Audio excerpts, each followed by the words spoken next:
most disrespected person in America is the black woman. The most unprotected person in America is the black woman.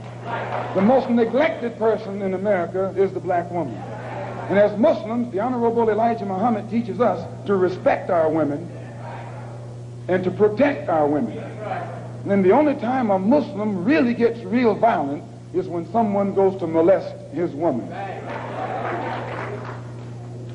We will kill you for our woman.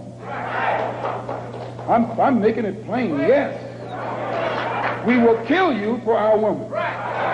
We believe that if the white man will do whatever is necessary to see that his woman gets respect and protection, then you and I will never be recognized as men until we stand up like men and place the same penalty over the head of anyone who puts his filthy hands out to put in the direction of our women.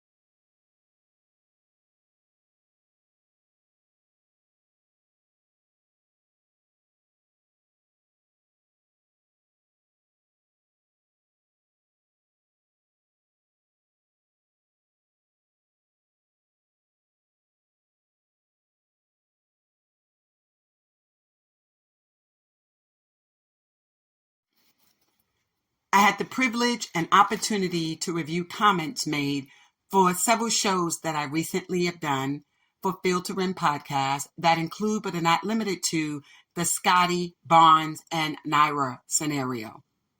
And in that, I had the opportunity to review comments that dealt with race, comments that were dealing with her being a Black woman, comments regarding the state of relations between Black and white. But then there were comments that were made about Black women getting an education and thinking that in and of itself is the end all be all of their relationship. Notwithstanding, there were some very derogative statements that were being made about Naria. And with that being said, I wanted to take an opportunity to respond to it. When I respond in detail. So let me start out by saying this. I am a journalist with a background in sports sociology that allows for me to also engage in investigative journalism that includes but is not limited to my having subjects and researching my subjects. And so wherein you hear throughout my shows, I present data and information. I'm not ranting. I provide evidence-based commentary in support of the subjects to which I discuss. And some of you, not being Black, African American, do not have any understanding of what it means to be a Black woman in America. So let me start out by saying this.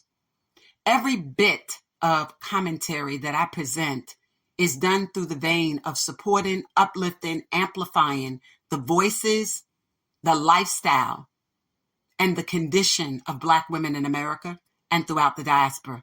That is first and foremost through the lens of sports.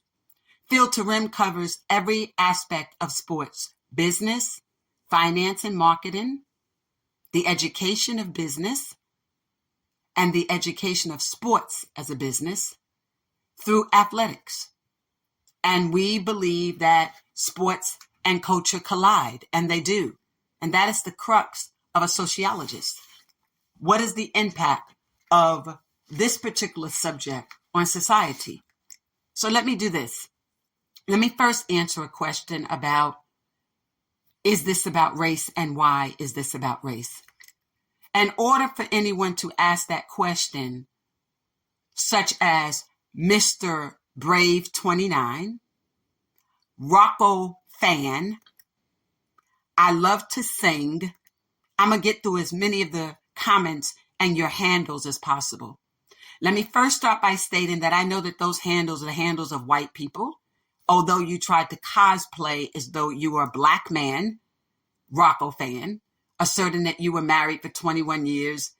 You're not an African American at all, and you're not even a Canadian black man. We know our lingo, and we know that black men operate through a certain lens, and the way that in the manner in which you conducted yourself and what you wrote is not going to be the language and or emissive presented by a black man in a YouTube setting.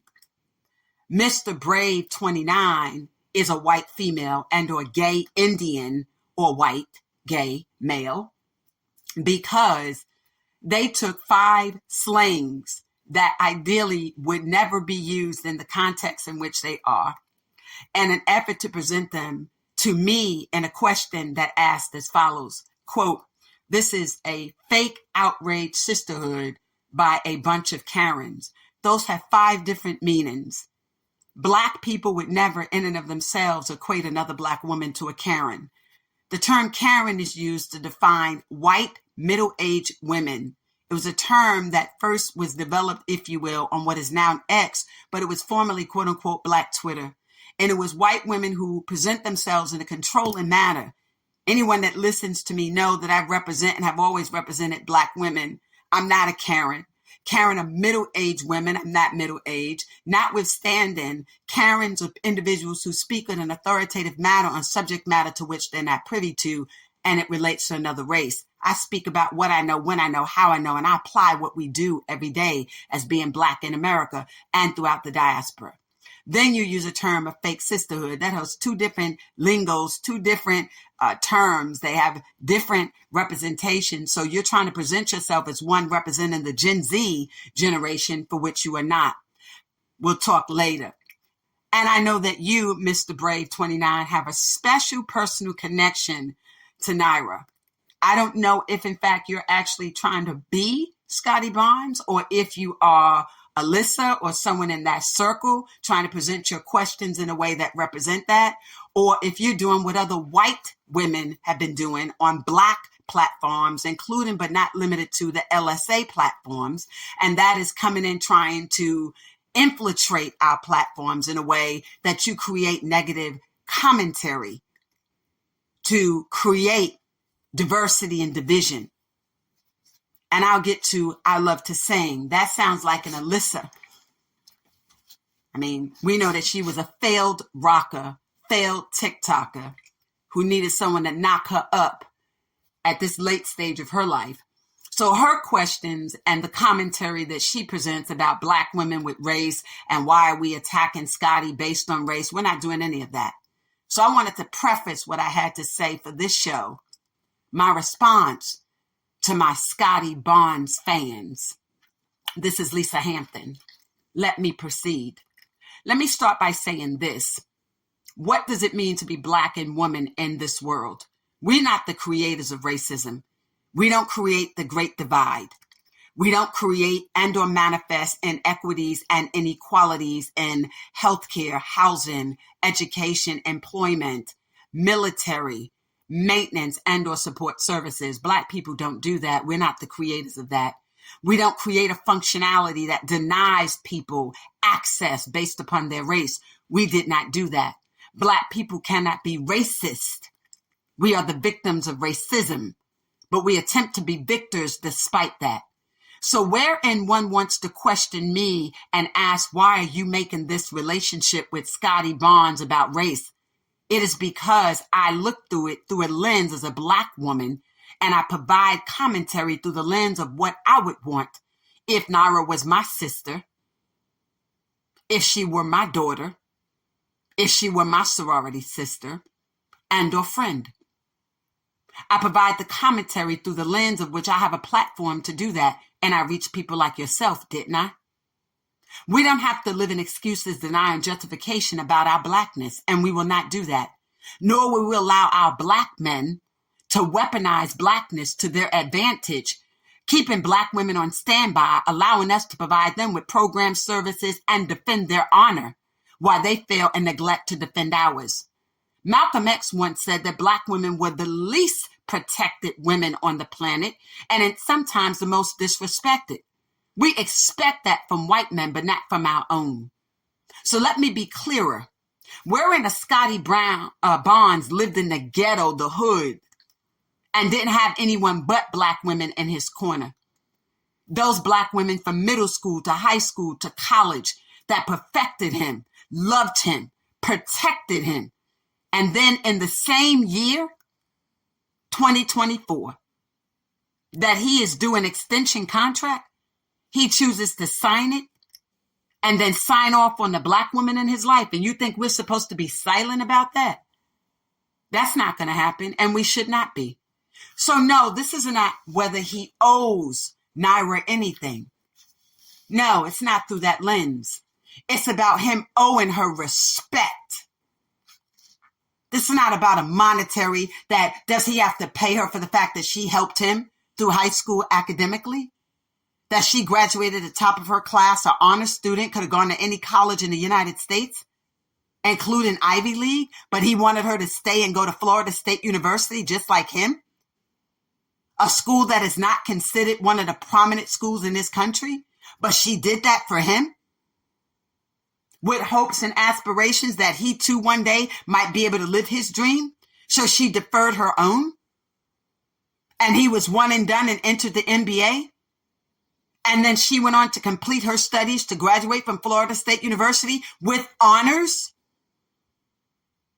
And then tried to continue her own dream, which was to hold a master's degree in business administration. She would go on to attain that with honors and on scholarship. So for all these haters out here saying, oh, he paid for her to go to school, she had an academic scholarship, undergrad and postgrad. She's brilliant. Graduated at the top of her class from Florida State University, still a predominantly white university, a PWI. Will go on to LSU, another predominantly white institution, graduate with honors, top of her class, with an MBA, one of the better programs in the 7 southern states. Not the equivalent of a Wharton School of Business or Harvard, but on the par for the 7 southern states. Complete that program successfully with honors, and then be asked by Scottie to join him in Canada. And she does. But from 2018 to the present, she had the blessings of Ernst & Young, the leading authority in accounting, taxation, business, and finance. And she started as an intern and now is one of their accountants in the insurance division. Not insurance as an IN, assurance division. She's brilliant, gifted, and talented. Why should she have to put her skill set on the back burner? No. She balanced being a career-oriented young lady with one who loved Scottie. And he knew that, or should have known that. And anyone that's around him should have known that. Because as part of him being our subject for the show and her too, we did our own check. We spoke with faculty. We spoke with former and current teammates. We spoke with classmates. We spoke with people that lived and or played at Coleman Park, where he used to play ball, including but not limited to the Salvation Army. Don't tell us how we handle our business. So when we spoke about being happy about this sister being part of the 21 Second Club and 21 Seconds, she did it. She made Black women and young girls proud of her, that she amplified her voice. Don't tell us that's a fake sisterhood and be disrespectful with it, white girl. We know you're not a Black woman that wrote that. A white girl and or a gay male wrote that. Mr. Brave 29, you're not brave at all. No, you're not. You have been trolling our platforms concerning her, and you're probably the same person who's trolling her platform, which is why it's on private now. You see those men saying to her on her platform, as we have seen, you're gorgeous, you're beautiful. He fumbled the bag. You're that troller that comes back and says, well, his bag is 200 million. So what? She recognizes in her professional space, wherein she has access to multi-billion-dollar portfolios, that 60% of NBA players retire in 5 years. And when they retire in that 5-year period, they're broke. Within 5 years of retirement, they're broke. So don't suggest directly or indirectly, Rocco fan, that a Black woman with a degree is anything less than a helpmate and that she cannot also be a soulmate. Of course she can. You don't suggest that, because she has an education, he doesn't need that. He has people to do that. Why? That's why they end up broke. That's why people rip them off. I'm here questioning how he ended up in Barcelona, Spain with a group of quote unquote white friends. Who picked up that tab? He didn't have a group of white friends before. He struggles with the English language, let alone Spanish. Really? Yes, I said that. He struggles with the English language, let alone Spanish. And you expect us to believe that he just decided to take a trip to Barcelona, Spain with a group of white people, stand in front of all these expensive 5- and 6-star stores? Who picked up that tab? Because we know Alyssa didn't. So I love to sing. Your position is, why is this about race? Because your people made this about race. Black people never make it about race. We only have to defend our race. And we do so with dignity and integrity. We do so with being gatekeepers. We have the right to defend who enters our community. Yes, we do. We can defend our community, our culture, and our century. Yes, we can. Our citizenry is subject to defense. For every century, we have that right to do so. It's interesting. We're in a state of world war. Israel, Russia, Ukraine, Palestinians. And the Israelis once said, we have the right to defend ourselves. Israel has the right to defend itself. And I agree. And Black people do too. We can be our own gatekeepers. Again, century after century. Gatekeep our culture, community, and citizenry. And that includes how our men are treated too. Commissioner Adam Silver gets to protect the brand of the NBA, and we get to protect the fam of the Black community too. So when we take a stand for this Black young woman, and we say as a collective, and we amplify our voices to support her, we don't expect whites, Indians, and or the gay community to take to our platforms to be engaging in derogatory commentary, especially wherein you're trying to present yourselves and cosplay as though you're Black. We know our voices. We don't take statements like fake, outrage, sisterhood, and put it in the same context as a bunch of Karens. Phil to Rim are not about a bunch of Karens. Phil to Rim makes clear that Lisa Hampton, I am a proud Black woman. I don't ever front and pretend to be anything less than who I am.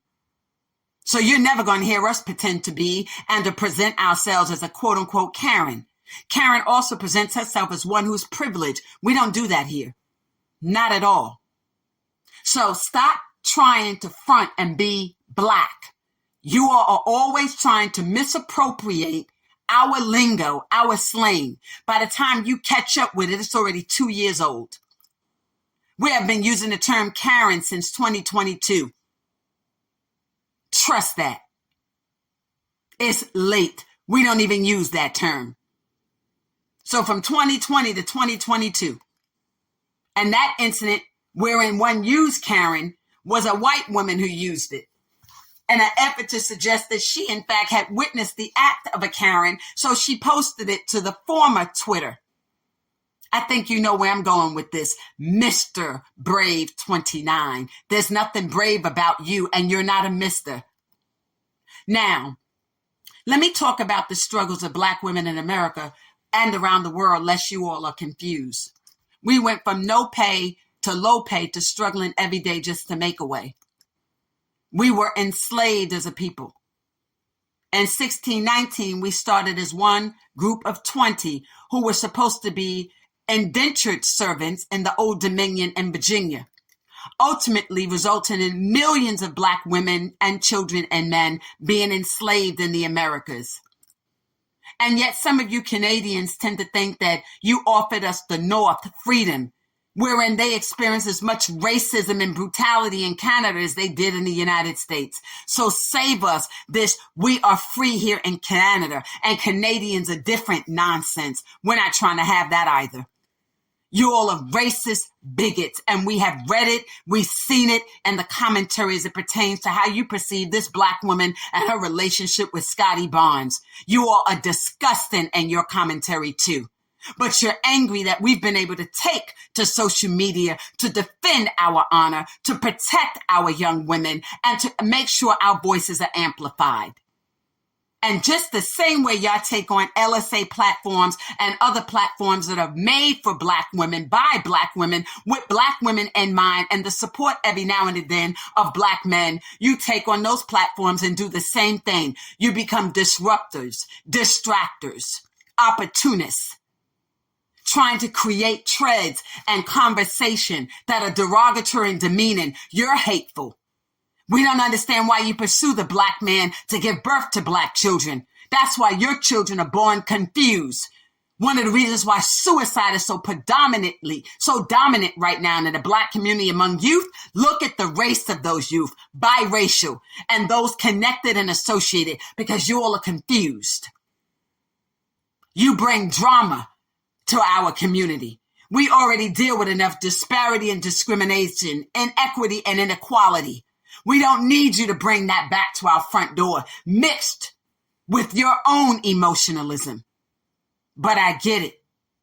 So it's Black women that go from no pay to low pay to struggling every day just to make away with the job and being just over broke. And in many instances, having Black men act like a bum, Black uncaring male, and leave them to raise these children on their own. You have a lot of Black male children that grow up hating Black women because the first Black women they see whom they should love is their mother. But they don't understand that Black single woman has had to do it single-handedly on her own, raise that boy, love that child. But at the same time, they're so busy loving their boys, they raise their daughters, and the sons are not equipped to handle some of the things necessary to survive and thrive on their own.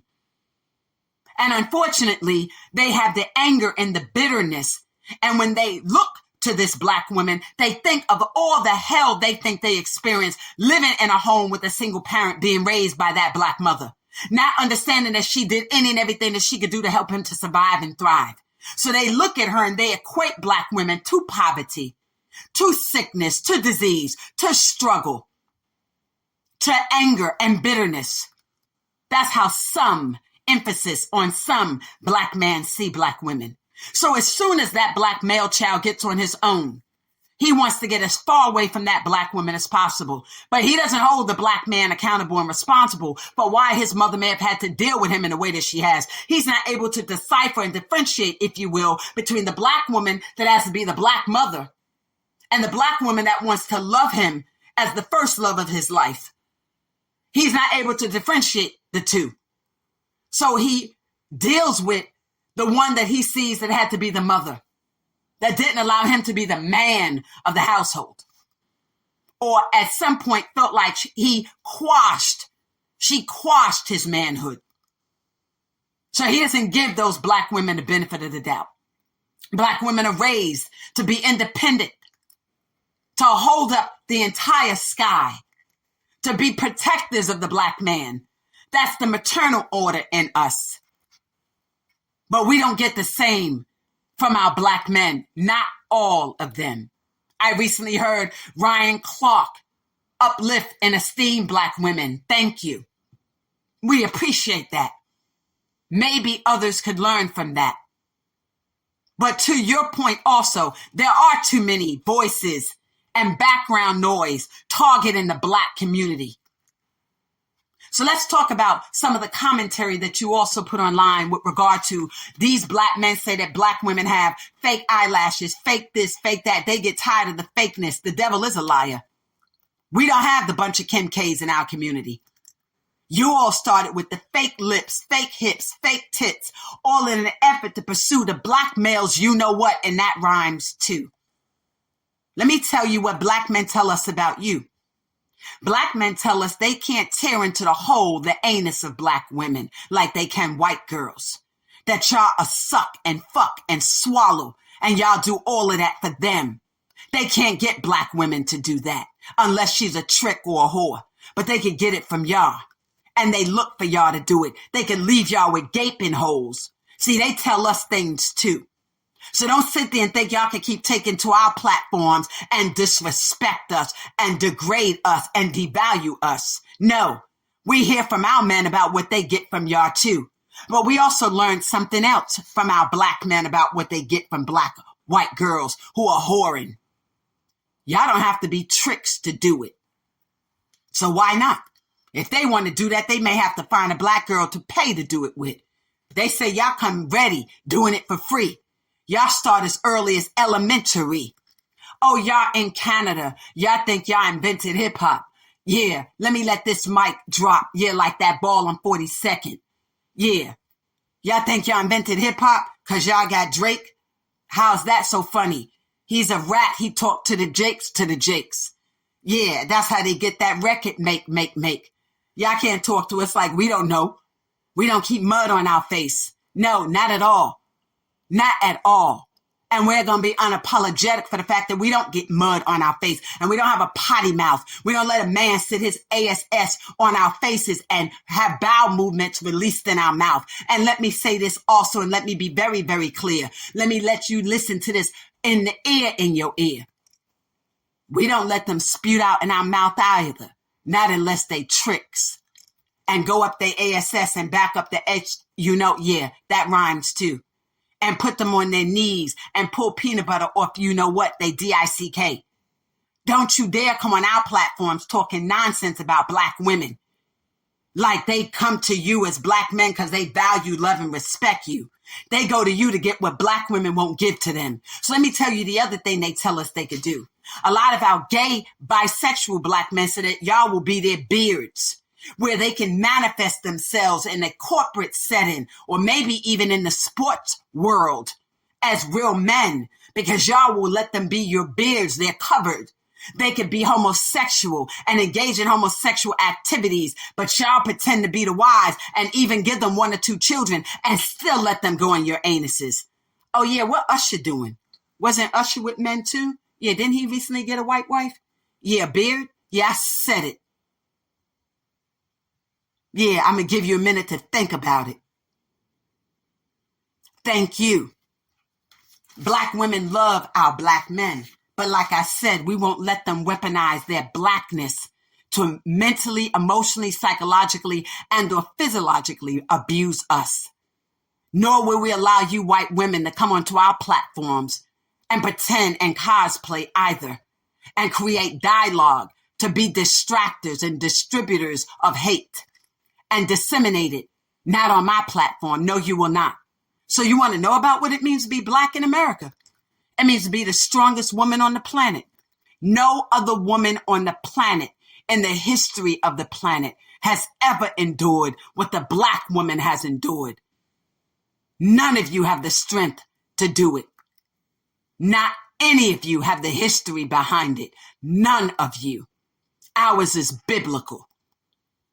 So don't you dare sit there and question what it means to be black in this world.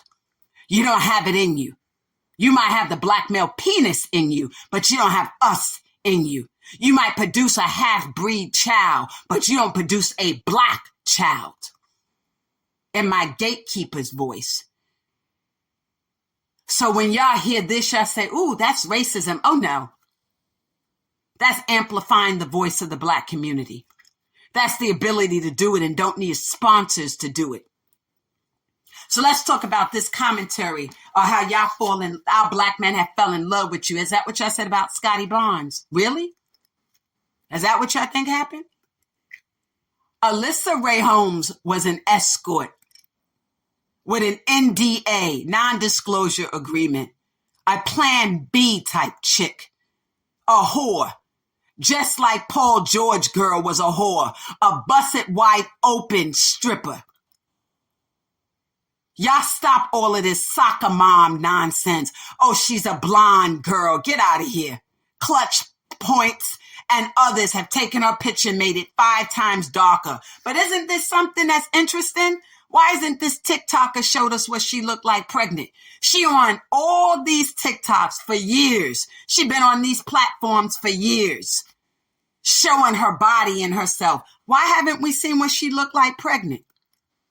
Why haven't they released one photo over all these months or one video, Miss TikToker? Not one video has been released by her. And you're on my platform talking nonsense and leaving these derogatory messages and comments? Where's her video? She's a TikTok sensation. Isn't that what y'all said? With her 24,000 followers, most of which she's acquired since she went public about knowing him. She not no TikTok star. And she had less than 5,000 followers on Instagram. Spare us. People Magazine, page 6. All of y'all out here wanting to take these white whores, these tricks, these escorts that are with these black athletes and make them much more than what they are. But we know our subjects. We know what we've been told about Alyssa Rae Holmes. And when she was on the private jets, she's an escort. And she knows who she is. His baby mama was a whore. And she knows it. And we're not going to hide behind it. And we're not going to let anybody else come on our platform and force us to hide behind it. She was a pass around. Wait until she's 30 years old to start a band called Drifters, a rock band. Like I said, she failed as a rocker, failed as a TikToker. So now she got Scottie Bond to rock her. Yeah, and got pregnant. But how does he even know that's his child? Where are his lawyers? Where's WME Sports and his agent Duffy? Who's trying to find out what the DNA test will reveal? Is that even his child? Is she even pregnant? Is that even his hands around her stomach? We don't know nothing because it's interesting. Two people that took to social media to do everything, but to date has never shown a picture of him and her together. Not even a picture with supposedly his hand on her stomach. What you embarrassed about, Scottie? You know she's a whore. She was a trick. Oh, I guess like Justin Jefferson girl, she didn't take her plan B either, right? So don't y'all dare think y'all can come on my platform and come for Naira. We're not going to have it. Let me give you the backdrop.